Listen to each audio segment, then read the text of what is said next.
कहानी है माँ की। आइए आपको एक कहानी सुनाती हूँ।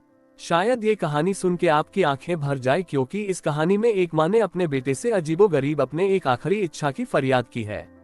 एक बार एक बूढ़ी माँ को उसके बेटे ने एक वृद्ध आश्रम में ले जाकर छोड़ा। इस माँ का ये वही इकलौता बेटा था जिसके लिए इस माँ ने जीवन भर संघर्ष किया। इस बेटे के लिए वो सब कुछ किया जो एक माँ को करना चाहिए या माँ कर सकती है। और आज भी अपने बेटे को किसी भी तरह की परेशानी ना हो, इसलिए आश्रम में रहने के लिए भी तैयार हो गई। वृद्ध आश्रम में रह रही माँ हमेशा अपने बेटे को याद करती, मगर बेटा केवल साल में एक बार उसको मिलने जाता या फिर फोन पर बात कर लेता।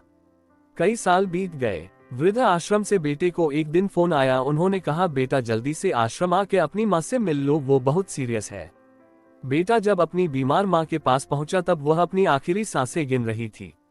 बेटे ने अपनी माँ से उसकी आखिरी इच्छा पूछते हुए कहा, माँ मैं तुम्हारे लिए क्या कर सकता हूँ बताओ।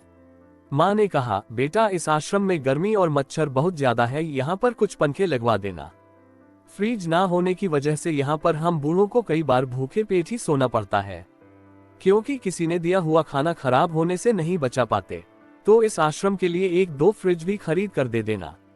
बेटे ने अपनी माँ की सारी बात सुनी और अपनी माँ से पूछा, आपने इतने साल यहाँ पर निकाल दिए पर आपने कभी भी यह बातें मुझसे नहीं कही, और अब जब आपके पास टाइम नहीं बचा है तब आप ये सब कह रही है, ऐसा क्यों?